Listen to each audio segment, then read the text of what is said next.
Innal hamdalillah nahmaduhu wa nasta'inuhu wa nastaghfiruh wa natubu ilaih wa na'udzu billahi min shururi anfusina wa min sayyiati a'malina. May yahdihillahu fala mudilla lahu wa may yudlil fala hadiyalah. Asyhadu an la ilaha illallah wahdahu la syarika lah wa asyhadu anna Muhammadan 'abduhu wa rasuluhu la nabiyya wa la rasula ba'da. Ya ayyuhalladzina amanu ittaqullaha haqqa tuqatih wa la tamutunna illa wa antum muslimun. Ma'asyiral muslimin, jamaah salat Jumat yang insyaallah dimuliakan oleh Allah Subhanahu wa taala. Allah memperingatkan kita dengan tegas di ayat yang barusan khatib baca. Allah mengatakan, bertakwalah kalian kepada Allah haqqa tuqatih, dengan sebenar-benarnya ketakwaan. Wala tamutunna illa wa antum muslimun, dan janganlah kalian meninggal terkecuali dalam keadaan muslim. Janganlah kalian meninggal terkecuali dalam keadaan menyerahkan seluruh penghambaan kalian hanya kepada Allah Subhanahu wa taala. Allah mengingatkan kepada kita untuk senantiasa bertakwa, dan jangan kita meninggal terkecuali kita benar-benar menyerahkan seluruh ibadah kita, solat kita, apapun itu kita tujukan hanya kepada Allah Subhanahu wa ta'ala. Di ayat yang lain Allah tabaraka wa ta'ala mengingatkan kepada kita semua, ya ayyuhan nas kullu mimma fil ardi halalan tayyiba wala tattabi'u khutuwati syaitan innahu lakum aduwwum mubin. Allah mengingatkan kepada kita semua, wahai sekalian manusia, kullu mimma fil ardi halalan thayyiba, makanlah di antara kalian apapun yang ada di atas permukaan bumi ini. Apapun Allah berikan kepada kita kebebasan untuk memakannya. Yang penting halalan thayyiba, kata Allah Subhanahu wa taala. Yang penting halal dan baik. Kemudian Allah mengingatkan kepada kita, wala tattabi'u khutuwati syaitan, janganlah kalian mengikuti langkah-langkah syaitan, innahu lakum aduwwum mubin, karena sesungguhnya syaitan itu adalah musuh yang nyata bagi kita semua. Ma'asyiral muslimin rahimani wa rahimakumullah, Allah ingatkan kepada kita secara tegas bahwasanya yang halal itu banyak. Allah katakan apapun boleh kita makan, terkecuali yang haram, terkecuali yang tidak dibenarkan di dalam syariat Islam. Dan kalau kita mau belajar, dosa pertama yang dilakukan manusia bukanlah tentang kesyirikan. Dosa pertama yang dilakukan manusia bukanlah terkait tentang perzinahan atau dosa-dosa besar lainnya. Dosa pertama yang dilakukan oleh manusia adalah dosa yang dilakukan oleh ayahanda kita Adam. Nabi Adam alaihi salatu wassalam, beliau diusir atau beliau diturunkan dari surga ke atas permukaan bumi hanya melakukan satu dosa, yaitu memakan buah yang dilarang oleh Allah Subhanahu wa taala. Allah terangkan di dalam Al-Qur'an, ya Adam, uskun anta wa zaujukal jannah, tinggallah engkau bersama istrimu di surga ini. Makanlah, kata Allah, apapun yang ingin kamu makan yang ada di surga, makan, kata Allah Subhanahu wa taala. Namun satu, Allah memperingatkan, wala taqrabu hadhis sajarah, namun jangan dekati satu pohon ini. Hanya satu pohon yang Allah memperingatkan kepada Nabi Adam untuk tidak mendekati, apalagi untuk memakan buah dari pohon tersebut. Namun kita ingat di awal tadi, syaitan adalah musuh yang nyata bagi kita semua. Dengan perilakunya, dengan bujuk rayunya, akhirnya syaitan berhasil menggoda Nabi Adam dan istrinya.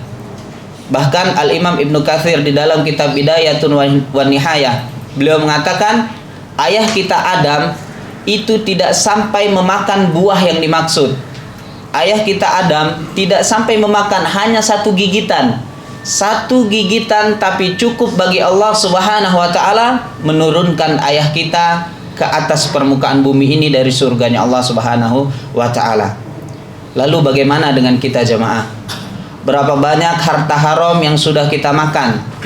Berapa banyak hasil kezaliman, hasil menipu teman, hasil menipu perusahaan yang kita bawa pulang, kita suapkan ke anak dan istri kita?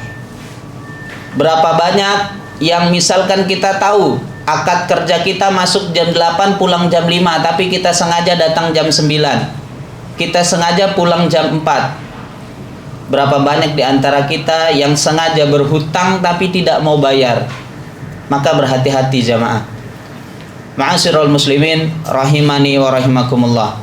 Dosa pertama manusia itu adalah terkait tentang makanan. Makanya jangan heran kalau kita lihat sekarang kaum muslimin banyak di antara anak-anak mereka yang durhaka. Jangan heran kalau kita lihat sekarang istri-istri kaum muslimin banyak yang tidak taat kepada suaminya. Disuruh pakai jilbab nggak mau, disuruh untuk ini tidak mau, disuruh untuk itu tidak mau. Bisa jadi kita para ayah, bisa jadi kita para laki-laki yang sengaja kita sudah tahu bahwa harta tersebut haram, tapi sengaja kita bawa pulang dan kita suapkan kepada anak dan istri kita. Maka berhati-hati. Satu gigitan saja menurunkan Nabi Adam. Bagaimana dengan kita? Berapa banyak suapan yang kita berikan kepada keluarga kita? Jangan heran jamaah sekalian, kita sudah memohon kepada Allah Subhanahu wa taala, kita sudah meminta kepada Allah Subhanahu wa taala, kita sudah mengangkat tangan setiap malam kita bangun kepada Allah, kita meminta kepada Allah, tapi doa kita enggan dikabulkan oleh Allah. Doa kita tidak dikabulkan oleh Allah Subhanahu wa taala. Salah satu penyebabnya bisa jadi karena makanan haram yang kita makan. Salah satu penyebabnya bisa jadi karena kita dengan sengaja mengambil hak yang memang bukan menjadi haknya kita. Di dalam salah satu hadis Nabi SAW menceritakan bagaimana seseorang yang kata para ulama orang ini berada pada posisi yang kalau dia berdoa pasti diijabah oleh Allah Subhanahu wa taala. Di dalam hadis yang sangat panjang, Nabi menceritakan tentang seseorang yang dia dalam kondisi safar, dalam kondisi bepergian. Dan kalau seseorang sedang safar, dia berdoa itu diijabah oleh Allah, tidak ada penghalang ketika dia berdoa. Kemudian dijelaskan, bajunya itu kusut, kemudian wajahnya itu penuh dengan debu, rambutnya sangat lusuh sekali. Kata para ulama, orang ini dalam kondisi yang sangat hina. Dan ini juga salah satu sebab Allah mengabulkan doa. Kemudian orang ini mengangkat tangan, menengadahkan tangannya ke langit, dan dia mengatakan ya Rob, ya Rob. Dia mengangkat tangan kemudian mengucapkan ya Rob, ya Rob. Ini adab di dalam berdoa. Dan ini juga salah satu sebab dikabulkan doanya. Namun kata Nabi ketika menceritakan orang ini, kata Nabi SAW, dan ini menjadi pengingat kepada kita semua. Kata Nabi, wa malbasuhu haram. Pakaian yang dia pakai adalah pakaian yang haram. Wa masrabu haram. Minuman yang dia minum adalah minuman yang haram.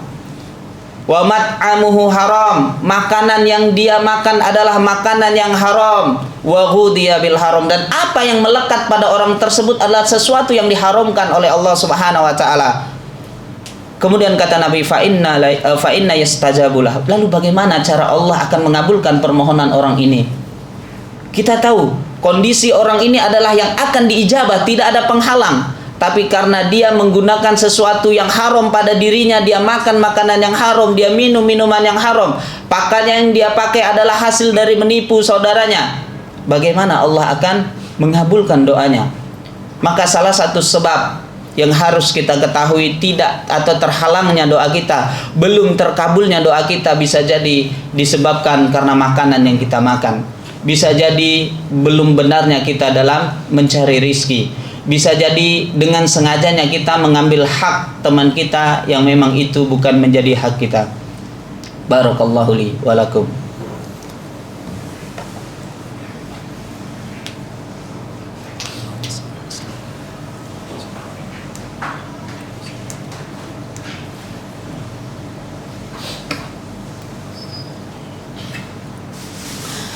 Hamdan katsiran tayyiban mubarakan fih, mubarakan alaih, kama yuhibbu rabbuna wa yarda.